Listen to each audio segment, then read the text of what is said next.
Gaslighting. Don't say Hold that, on. Joel. Hold on. We're Hold on. live Hold now. on. Nope, sorry, bud. We are live. Welcome to another Win Daily Sports Show. I told him I was clicking the button. It's another Win Daily Sports Show. We are here to talk about the ZOZO Championship. We got bets, we got DFS, we got Joel and his sweet new haircut. I'm here with my man Sia Najad. I'm here with my man Joel Schreck, and we are gonna have a blast. I feel bad for the World Series tonight, gentlemen. They're definitely gonna lose even more ratings than normal because everybody's gonna be watching us. So, Sia, how you doing tonight, buddy?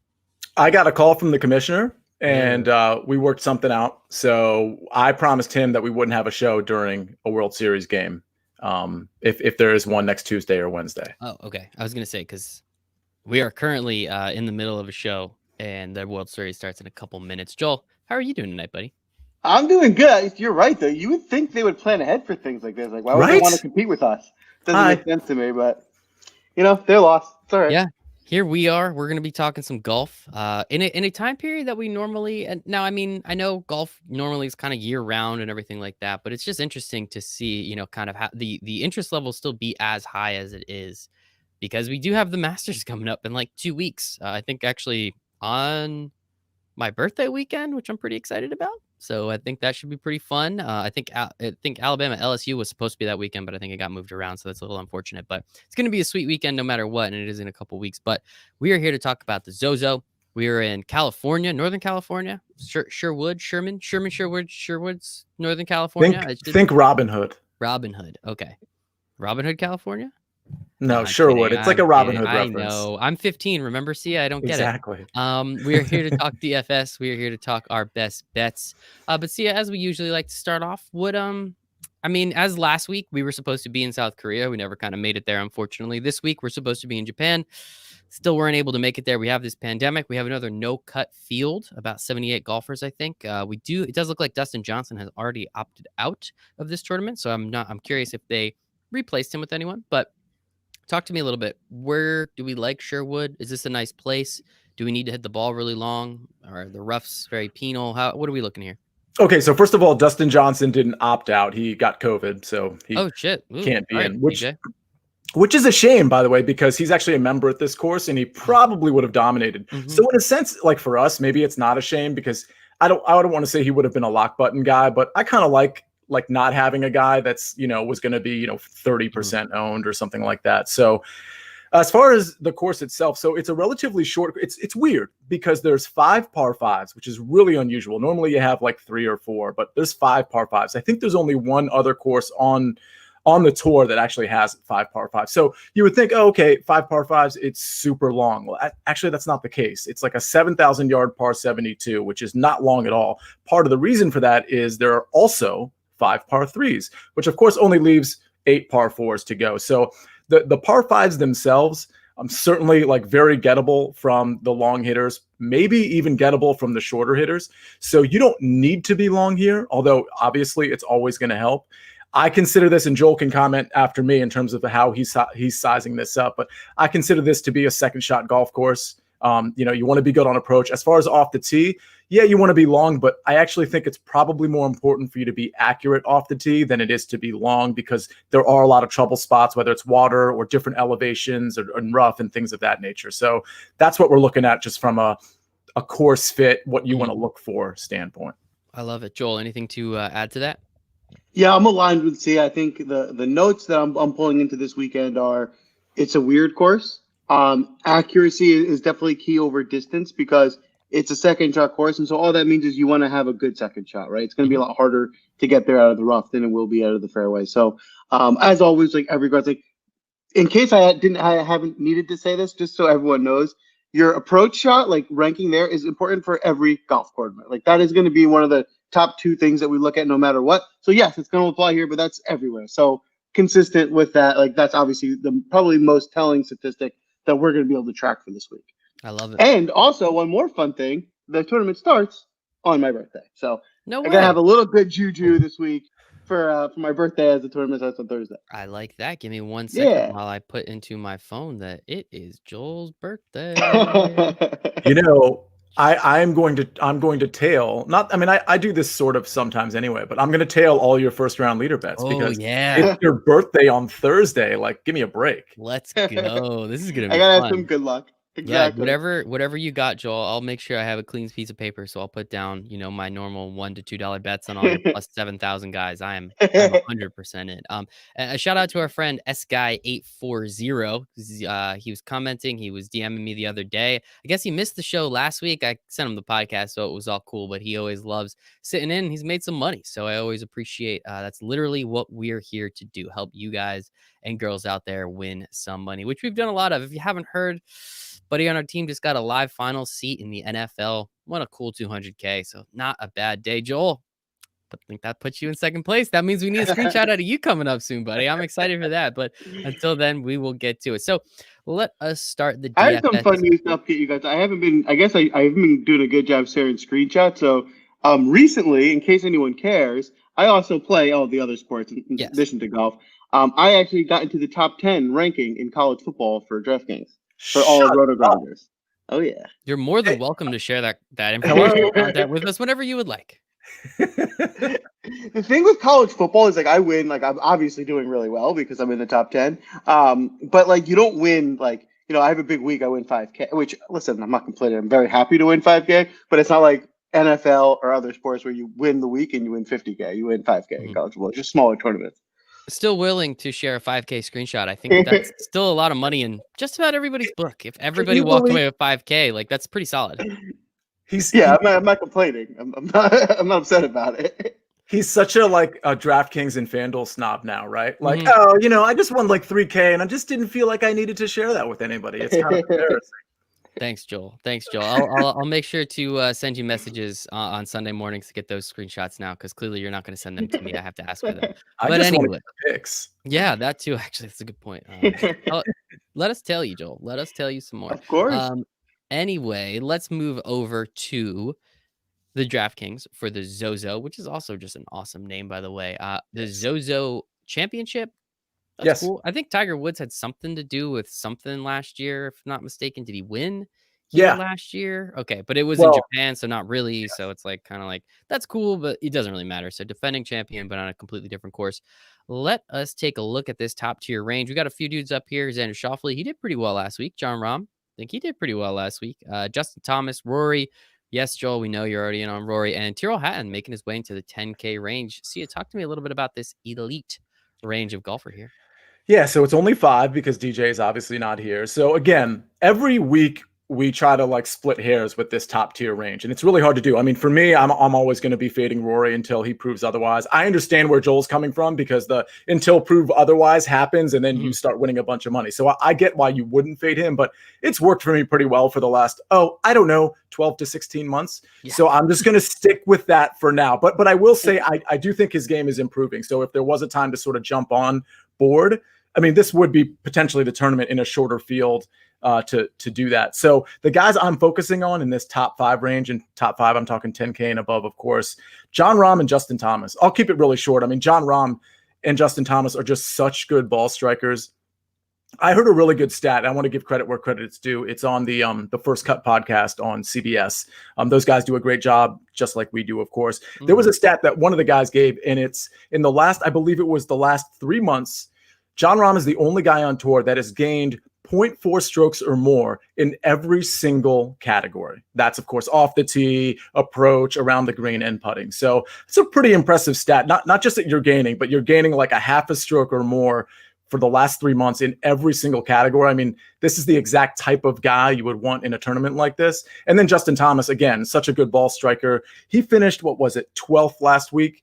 John Rahm was 17th, kind of a pedestrian 17th if you're John Rahm. But Justin Thomas was 12th. It felt to me, and I kind of put this in the article when I featured him, it almost felt to me like it was a warm-up for Justin Thomas, and that he's kind of tuning up his game and that he could pounce on this one. And so I like those two the most. I love it. Joel, yes, Rory, but anybody else in this 10K, 11K range?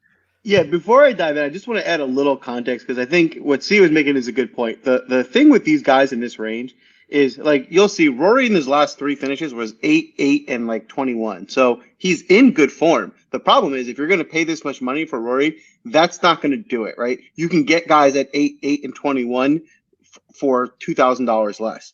So The problem is these guys are still in good form, and that's good. You got to look at like if he's getting 8-8-21, he's playing better. He can win this tournament. That's a reason to target him.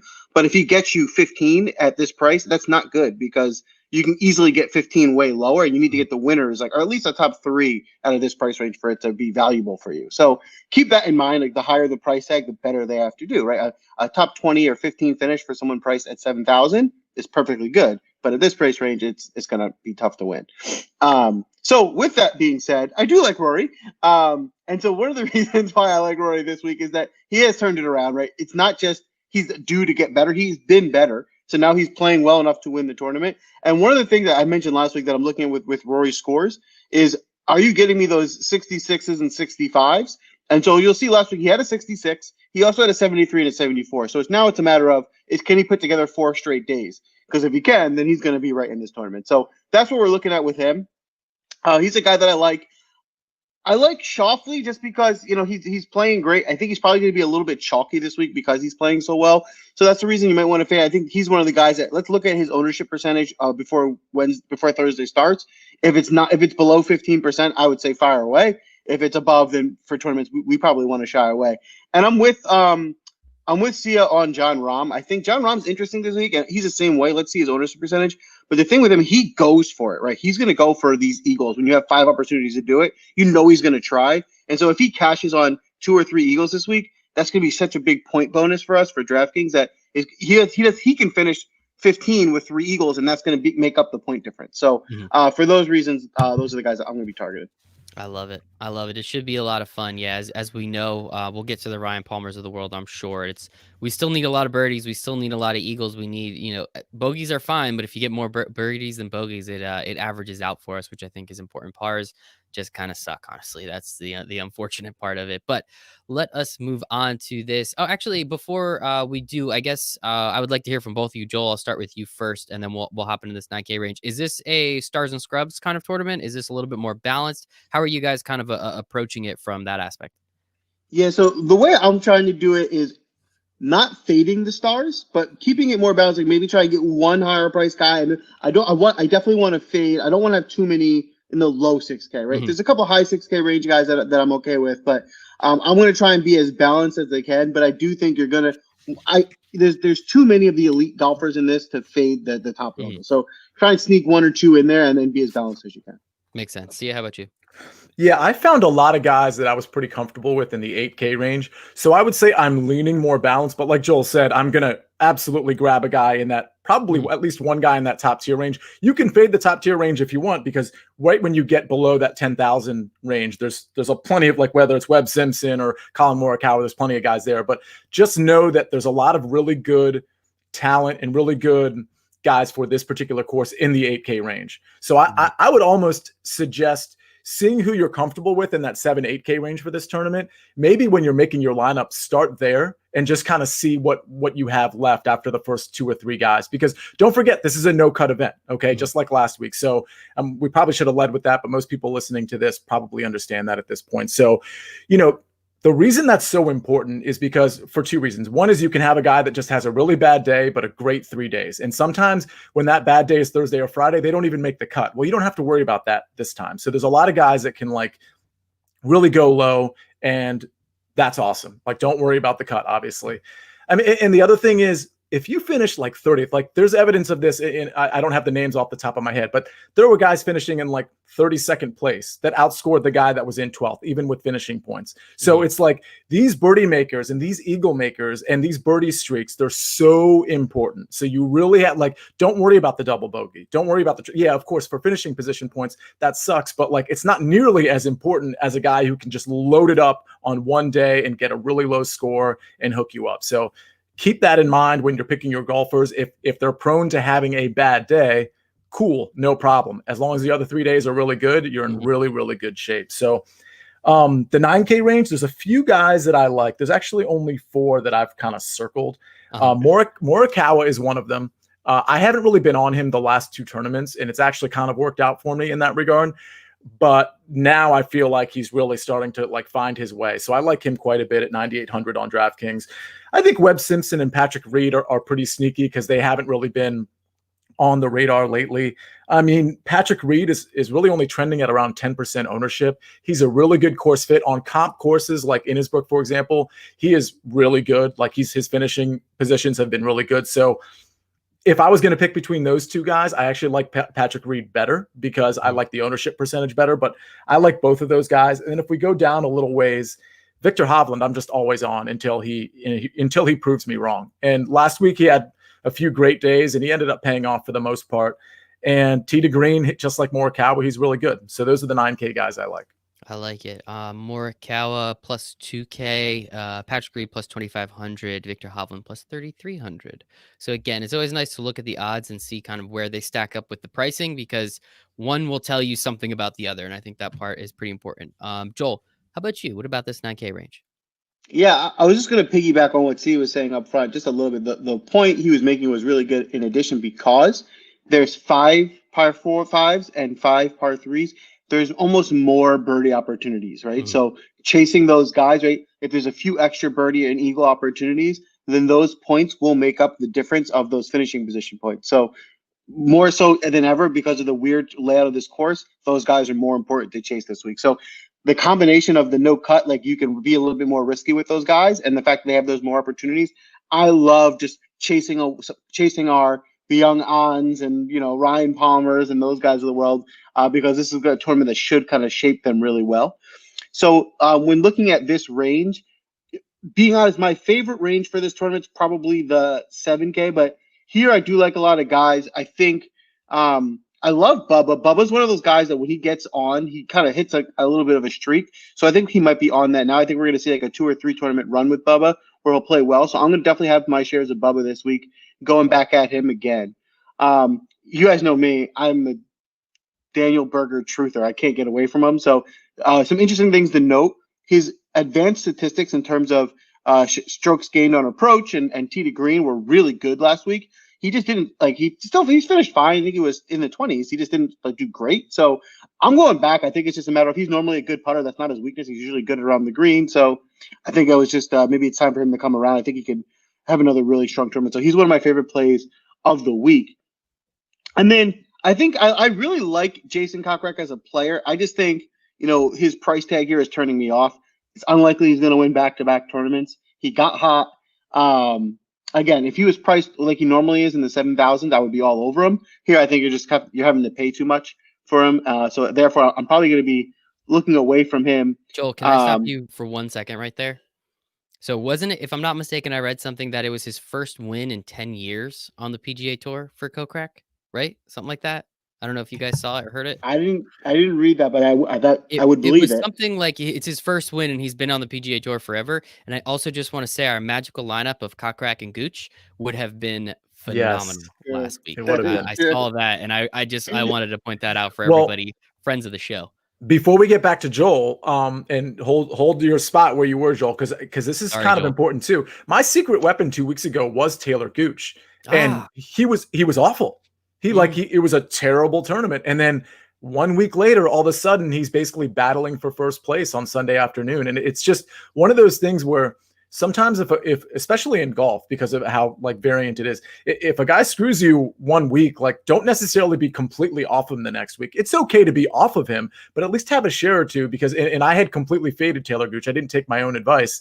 And so just, that's one thing to keep in mind for somebody who screwed you the week before, maybe even 2 weeks before. They didn't just become a bad golfer. They might have just had a bad round or two. Listen, you can't pick every golfer, so you have to make some decisions. Usually it's easy to fade the guy who just screwed you over. I get that. But if you really believed in a guy the week before, have a couple shares. It's not asking the world. Have a couple shares of him. That's it. And just see what happens. I love it. Just a couple shares. You never know. And Joel, I apologize. 233 events for Jason Kokrak, and it is his 10th season. It's the first one he ever won. Shout out Mr. Kokrak. Anyway, sorry, Joel. No, I actually want to piggyback off Sia there for a minute. I totally agree. I think what's good about that, and I subscribe to that as well, is oftentimes there's something you saw about someone. Obviously, if it's course history, then if it's a different course, and that you can't correlate those two things. But if it's other things like their strokes gained and how they're playing, and they have a bad week, then definitely go back because they're 1 week removed, and all that means is there's going to be other people that are going to fade them. And listen, if you saw something you liked the week before, they're not going to be like a completely different golfer 2 weeks later. So if you're going to get a lower ownership percentage and that thing that you saw 2 weeks ago, it comes back, you're going to be in an even better spot. So I fully subscribe to that. Go back to the well. I think, don't let people like, oh, you screw me, I'm never playing you again. That's the worst mentality to have for DFS, because that's how it gets yourself in trouble and big losses. So definitely don't try and be like, oh, I lost, I'm never playing that guy again. Says the guy that continuously plays everybody that he's ever won a big tournament with. Yes. I know it's like practically the same thing, but you won instead of love. But anyway, let's get back to talking about real golfers here. Down to Kokrak, price too expensive. So, please. Too expensive for Kokrak. I think Fleetwood is a guy that I think is interesting to get different. So my biggest factor for Fleetwood is ownership. If his ownership starts looking like it's getting high, which I don't think it's going to be this week, then it's not a good play. But I think he's going to be a low ownership in this range. I think he's a guy that could be a nice sneaky value in this range. So I like him based on ownership.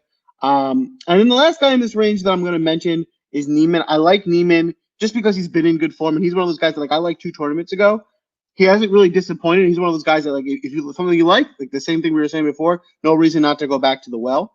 I'm not going to fade Scheffler, but he hasn't been the same since he had COVID, which is concerning. And what that is putting to me is not just him, but any guys now that are coming back from COVID.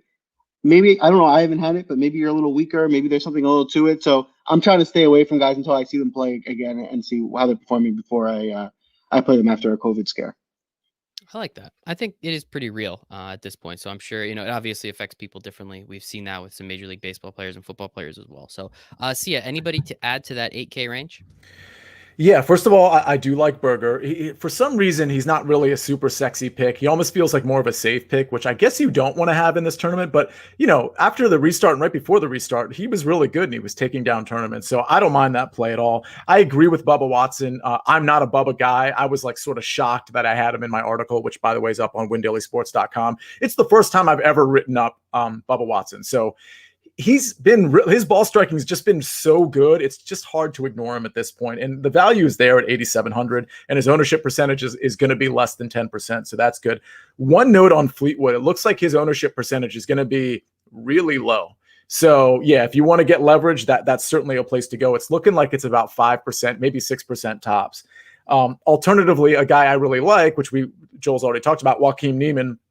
Just know that his ownership percentage for this range is the highest in terms of like this 8K range. It's tracking to like 16, 17% because he really is a good fit and he can go really low. And he can, honestly, this is one of those plays where like just in the outright market, I might have a few bucks on him. So we'll get to that in a few minutes. But as far as the other 8K guys, I may go back to Russell Henley. I noticed that S-Guy 840 just mentioned, hey, good call, guys, on Russell Henley last week. I'll tell you, Joel was bigger on him than I was, even though I liked him as well. The rest of the Win Daily team was on Henley. I mean, Isaiah, Steven, Patrick, Antonio, everybody was on Henley, and he really, really paid off. Just know that in Henley's case, I still think there's value there at his price tag. It's good value, but he gained a ton of strokes putting. And so it's one of those things where that's definitely going to regress, but his ball striking has been good enough to pay off that 8,100 price tag. So he's still okay.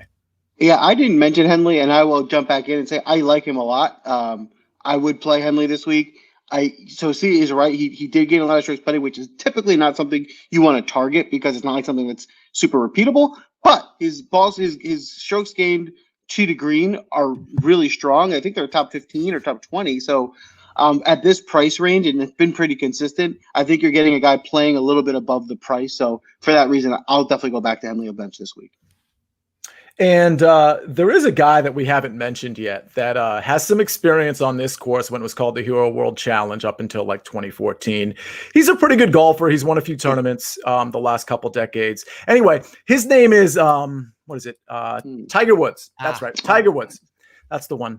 So he's in this tournament. So, like, I don't even know what to say. Like, it's actually a pretty good course fit. I mean, this is a ball striking course, and he is absolutely a ball striker. We just haven't seen him in a long time. His ownership percentage is kind of where I thought it would be, kind of in that 10 to 15% range. It'll probably be right around 13%.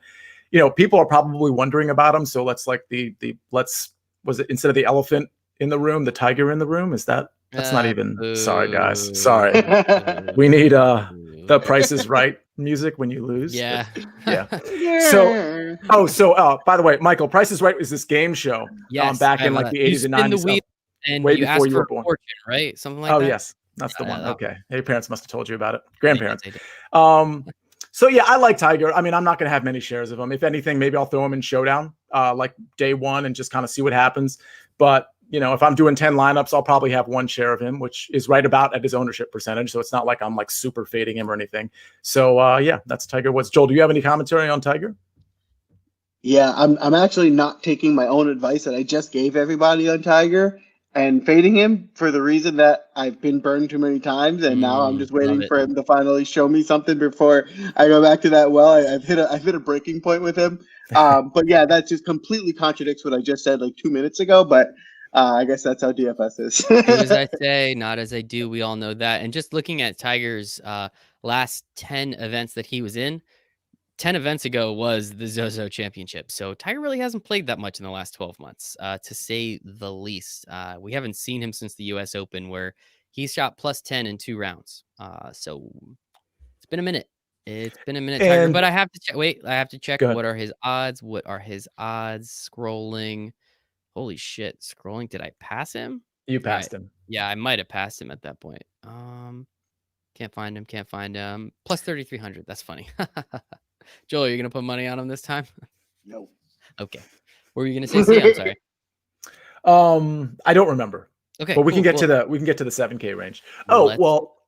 Let's get to the 7K range. Let me start real quick. So I don't have many guys in this range. So Joel, I'm going to be kicking this off to you. Clearly I'm comfortable with a lot of the 8K guys, but this, Adam Scott is interesting. He's been really good with his putter, which used to be sort of his downfall. So a solid play at 7,900. I mean, you're definitely getting a deal. We haven't seen a lot of him lately either. So, by the way, the thing I was going to say about Tiger is just that this could be seen as a tune-up for the Masters. So take that for what it's worth. I mean, they still want to win. He still wants to win the tournament, but I think that's why a lot of people probably aren't taking him outside of the fact that he's burned people in the past. But I like Adam Scott. I'm probably going to be, even though Abraham Answer's my boy, I'm probably going to be off of him. And then we go way down the list, and I go to Joel's boy, Sebastian Munoz, who's been really, really, if you look at the ball striking and all of that, the strokes gain metrics, I mean, he's been really good. And so at 7,200, I think you're getting a ton of value there. I'm not going to stop with my boy Ryan Palmer at 7,100 because he keeps coming through with that sort of like that narrative of, hey, he might suck one day, but he's going to be really good the other 3 or 2 out of 4 days or whatever. And last week he had a couple really, really strong days. So I'm in on 7,100 for him. It's interesting because Brandon Todd really screwed me last week. He really held back a lot of my lineups, and I was big on him, and I was trying to be sort of contrarian with a short hitter. You don't need to be long here. You need to have some ball control. And so Todd has that, but he was awful last week on approach, off the tee. With all of that said, the whole Taylor Gooch effect, I will have some Brandon Todd. I'm not going to be big on him, but like I said, a guy who burned me the week before, out of 10 lineups, I'm probably going to have 2 shares. So that's where I'm going to be with Brandon Todd because I believe in his game. That's what you have to do. As Joel was saying before, you kind of have to make sure that if you see something, doesn't mean it's completely gone. But it is.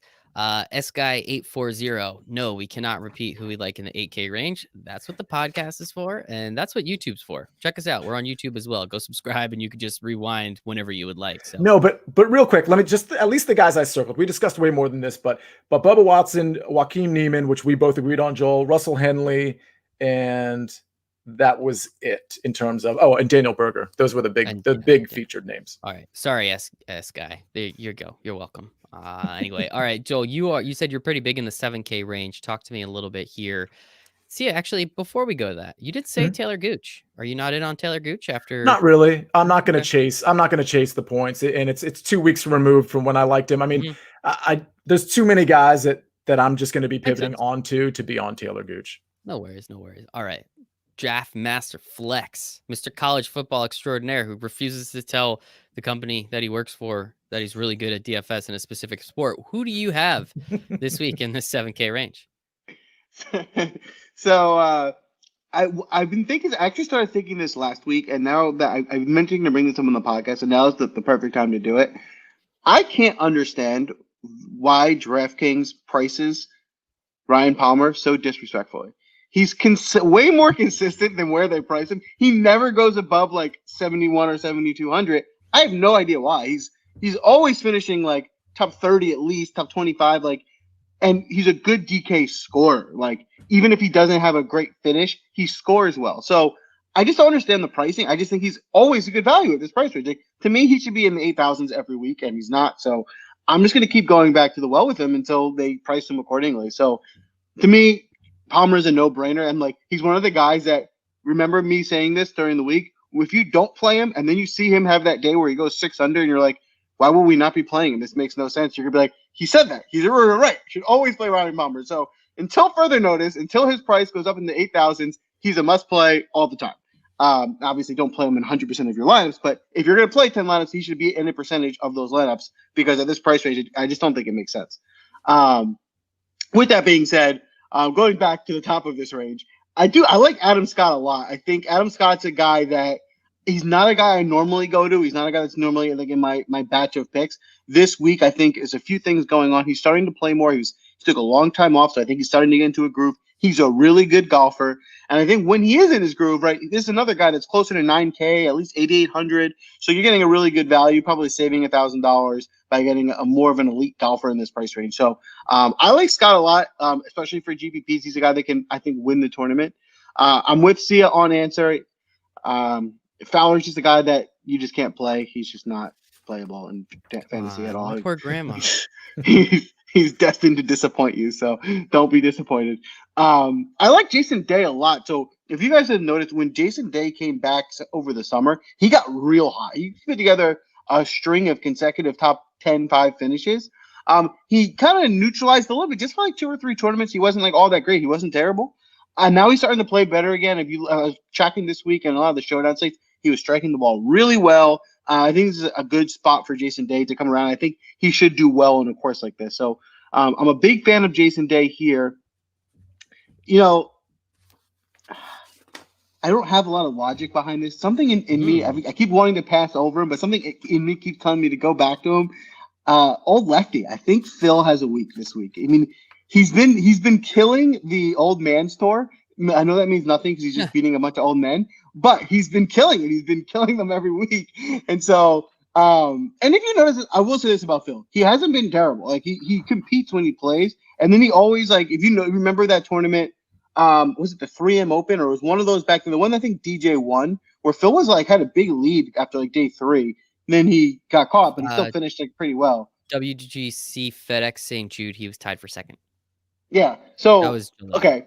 Close it up. So, but yes, he's still competing. He's still competing. He's still a good golfer. And I think if these are the types of courses I think Phil, he gets different. It's not a course everyone's used to. I think his old man savvy comes into play here and it might help him be an interesting play, which he won't be highly owned. So it could be a nice way for you to get different. I'm with Sia on Munoz. As you guys know, I love Munoz. But yeah, his ball striking numbers have just been consistently really good over the past month and a half to 2 months, so there's no reason to go back to that well. And then the last 2 guys I'll mention, I'm with Sia on Brandon Todd because of that accuracy. He's known to be one of the more accurate drivers, so he's going to put himself in position to get a lot of those birdie opportunities being in the fairway, and those are the types of guys that we need to target here. So I think this is a spot where this course is designed well for Todd, so I'm going to go after him here. But a guy I really like as a sneaky play, I think his ownership percentage should be higher this week, but I don't know what it's tracking. Maybe you can help me, is Cameron Smith. So Cameron Smith is a guy who's ranked in the top 25. He's had a history of being a consistent top 25 guy. He went on like a year or 2 cold streak earlier in the year, but that's in the past. He's been back. He's playing really well. And I see no reason not to go back to him.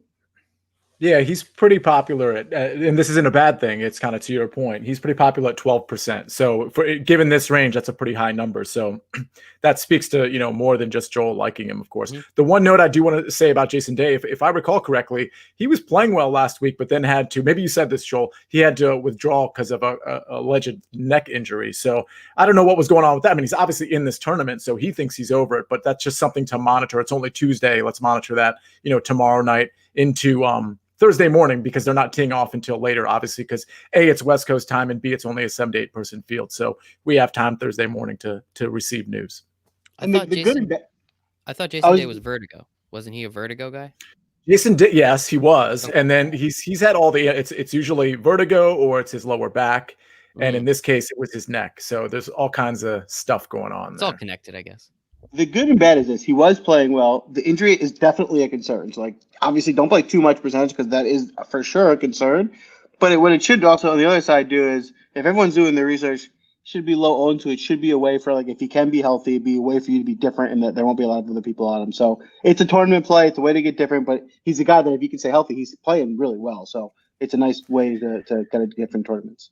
And by the way, this is the kind of thing we can sort of vet over the next 24 hours. And I mean, like the Win Daily team, like we can find interviews. People are obviously going to ask him this question. So hopefully we can locate that information, because to Joel's point, his ownership percentage is less than 5%. It's closer to 3% than it is 5% at this point. So it's certainly a play to keep in mind to find leverage. I mean, he's a great player, obviously. And especially in those large field GPPs, because of course, contest selection, everything. And if you don't want to go and look for those interviews and you say, hey, I would really just love it if the Win Daily Sports team told me, and then there was like a push notification to my phone, we have that. WinDailySports.com/chat. You can hang out with us in our expert Discord chat for 7 days. We'll make you a bunch of money in golf and in NFL. Again, Six Picks just won about $200K, which was pretty sweet.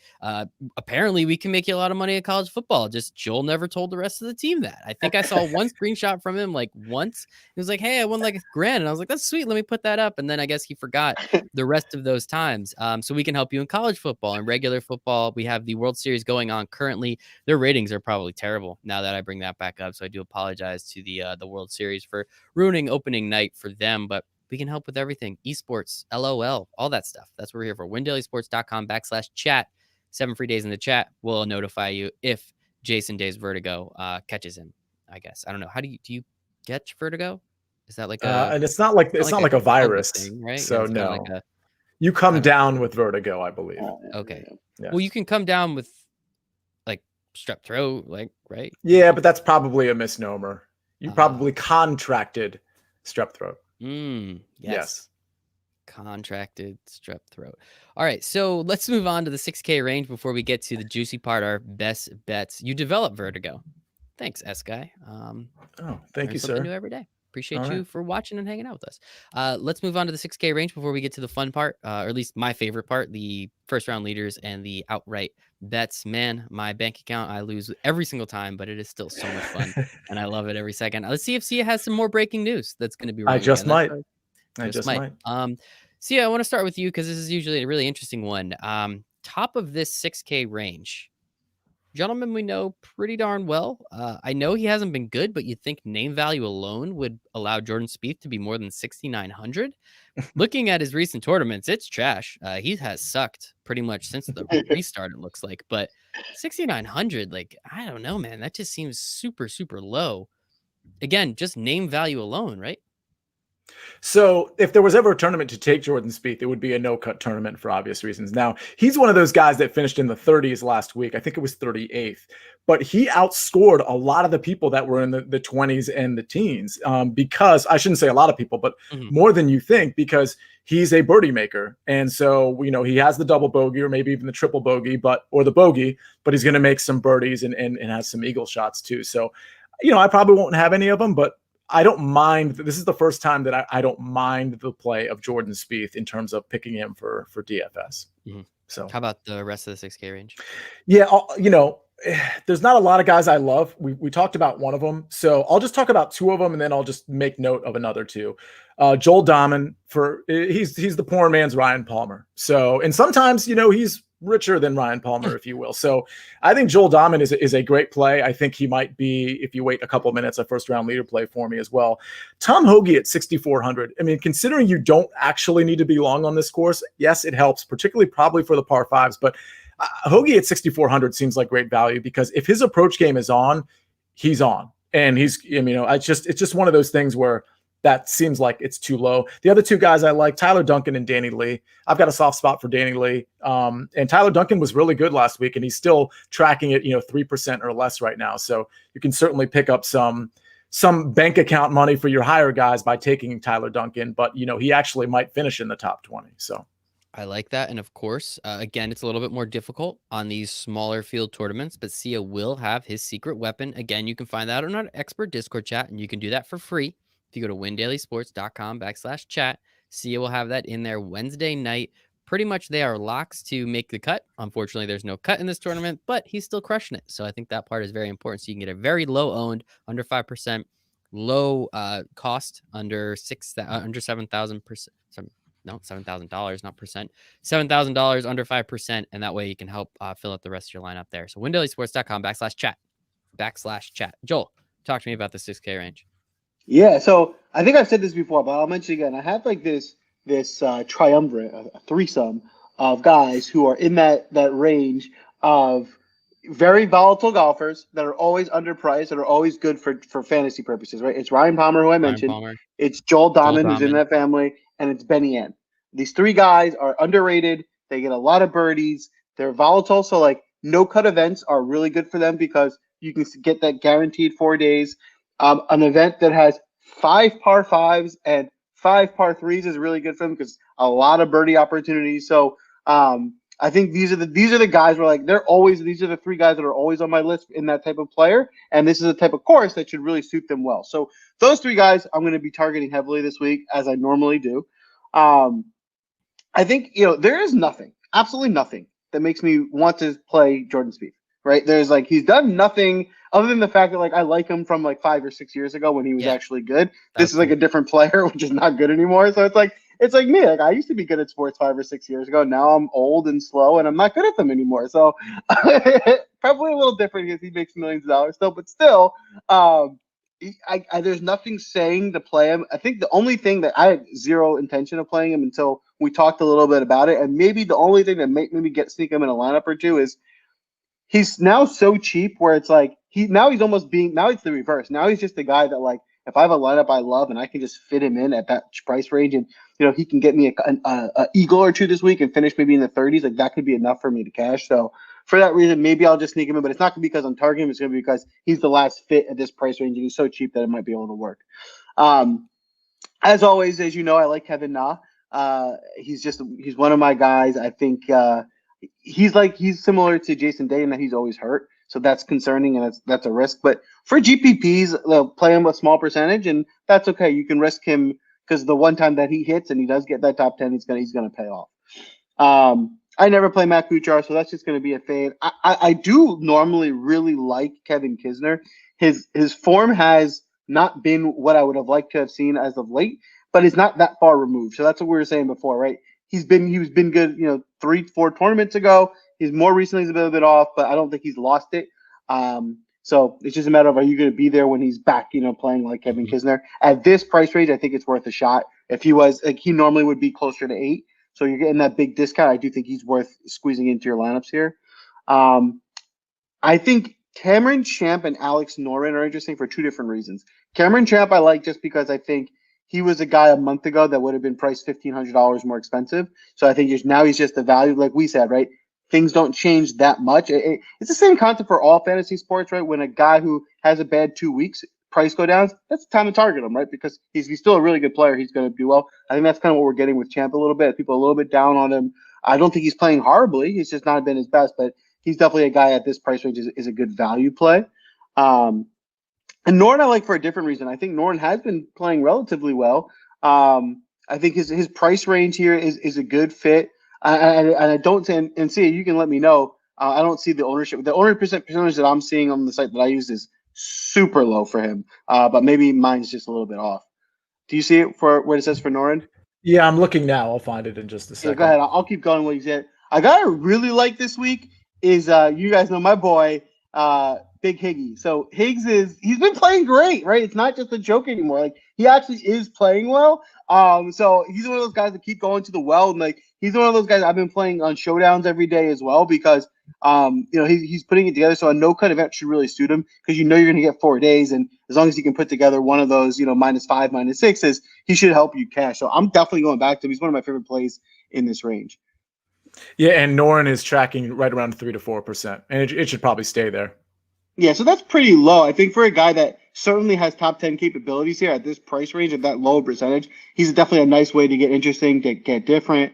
I'll kind of speed up because I want to just kind of get through this. So I like Kevin Stroman. He's been playing well. He played well last week. He's striking the ball really well. His ownership percentage for this range will probably be on the higher end. But at this price range, I think if you can get a guy that can compete, it's just a good value. We mentioned Mark Leishman last week. I'll mention him again. I think Sia made this point last week, and it's spot on. He's just overall too good at golf at this price range where, listen, don't put him in 50% of your lineups, no, but if you want to sprinkle him in a lineup or two, I think he's definitely capable of a top 5 or 10 finish, and at this price, it's going to be hard to top that. So he's definitely a good way to get different in tournaments. And then I like Duncan, like Sia, a low percentage. And the last 2 guys I want to mention, 3 guys I want to mention here are Fratelli. He strikes the ball while he's a terrible putter, so you just got to hope you can catch him on a week where he puts a few putts in, because when he does, he's going to score really well. Carlos Ortiz is the guy that's a little bit different. Carlos Ortiz has been playing well. Admittedly one of my guys. I do play him a lot, but I think things are coming together for him. He's at a really, really good price, and his ball striking metrics have been really good. So I'm going to be playing some of Ortiz. And the last guy in this range to look at is Richie Wierenski.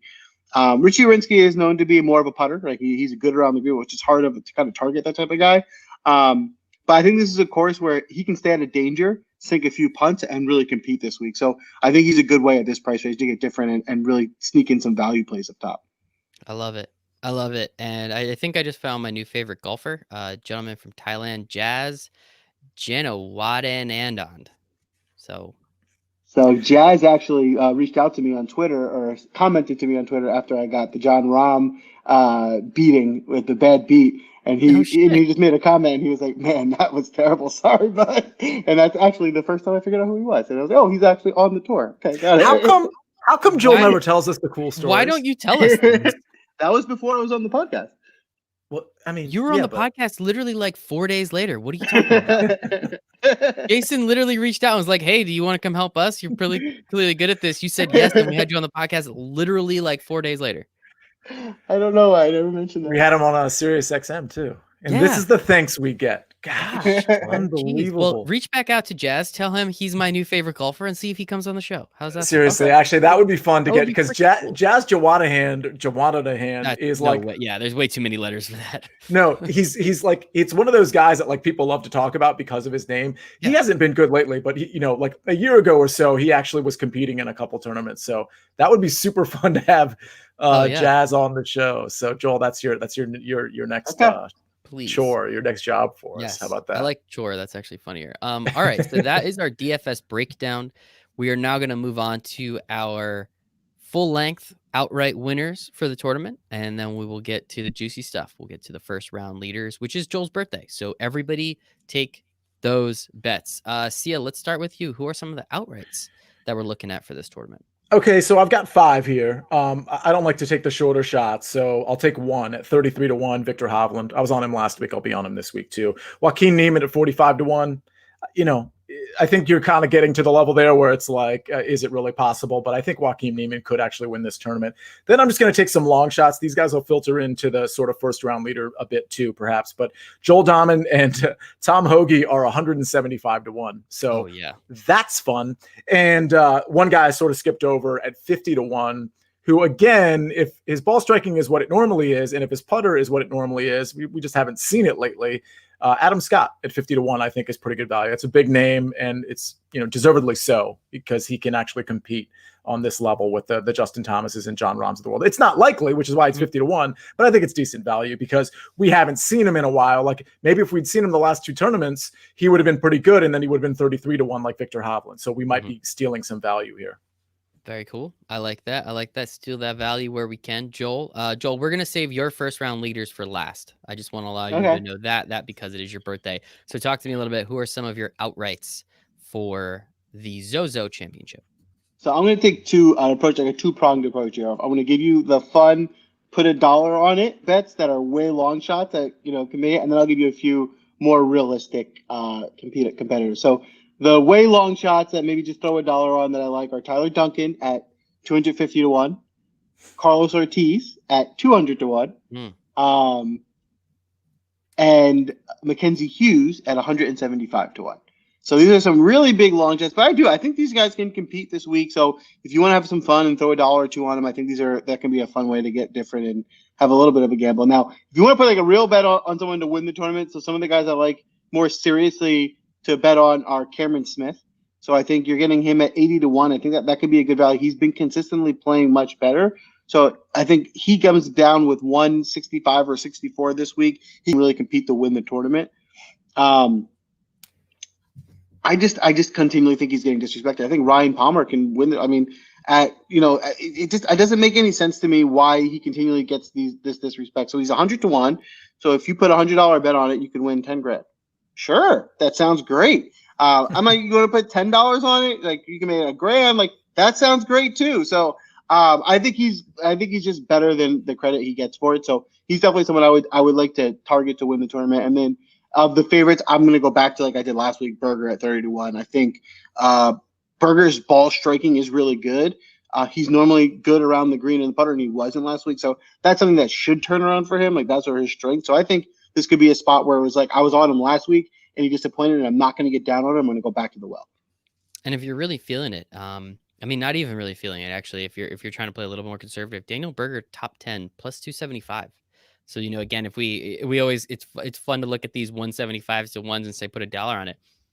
Plus 275. I mean, that's like a solid upset, a pretty solid upset in football, as we've talked about in the past. Like you put a unit on that and you have utmost confidence in him getting in the top 10. I mean, that's a pretty payday depending on what your unit is. So, not a bad day. Not a bad day. I like that bet. Yeah. Agree. Sia, first round leaders. Let's do it.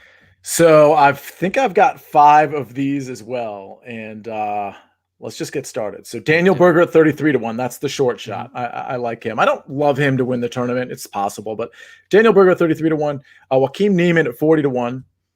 Joel Dahman at 80 to 1. And Tom Hoagie at 90 to 1, I like quite a bit. And the 5th guy, this is sort of kind of breaking news here because it's Tuesday, and this is going to happen, Thursday night on the West Coast.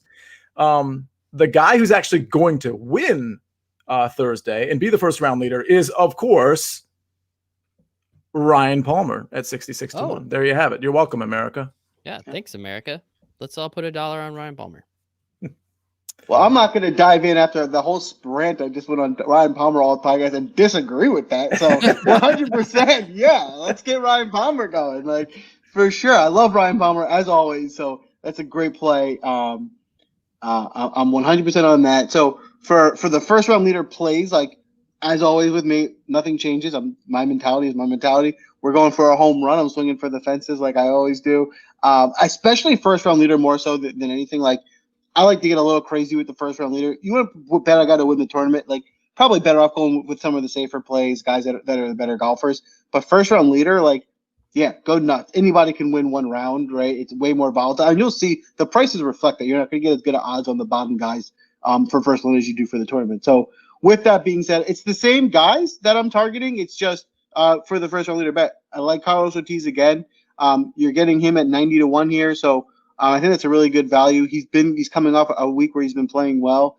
My boy, I'm going to go back to the well again. Henry Higgs. I mean, he's playing well. I think he's getting overlooked. I don't see a lot of people talking about him. I think I mean, listen, our guy S guy likes him too. He's mentioned him in the chat. I think, and then maybe people are coming around, but who cares? That doesn't matter. That matters in GPPs. That doesn't matter in gambling. We can all bet on them and all make money and all give a high five. So that's completely fine. I'm definitely going to put a few shekels on him. And I think my favorite first round leader bet this week is going to be Benny Ann. Benny Ann's a guy that, he's certainly very capable of going extremely low. And he's one of those guys that, like I love for showdown, like we were saying, the volatile, the one day that can really get it. So I think this is a course that should probably suit his game, and maybe a little bit of it is just crossing the fingers that one big day is the first day. But hey, I think he has good a chance as anybody. He has, yeah, pretty much good a chance of anybody. And everybody make sure we are on Carlos Ortiz, big Henry Higgs, and Benny Ann for Joel's birthday. So everybody jump on board. At least just put $1 on it legally, if you can. I think that's important. But yeah. And I'm not sure he did you mention the odds? Benny Hinn is 80-1 first round leader. I don't know. You might have mentioned it. Yeah. Maybe I forgot, but yeah. That works for me. That's a easy $2 bet. You know what, Joel? It's your birthday. I'll put $3 on it. Happy birthday. You know what? I hope you get rewarded for that. Me too. And you know what I will do? I will thank you and then ask you for your screenshots from college football. This has been a wonderful, wonderful Win Daily Sports show. We have the ZOZO Championship. We had our favorite bets. We had all the DFS breakdown. We have our two guys, Sia and Joel, here with me. Sia, where can everybody find you on the internet in case they want to ask you some questions? Just more thorough questions about, what you're thinking for the ZOZO. Interesting. I wish there was a medium where people could do that. Oh, wait.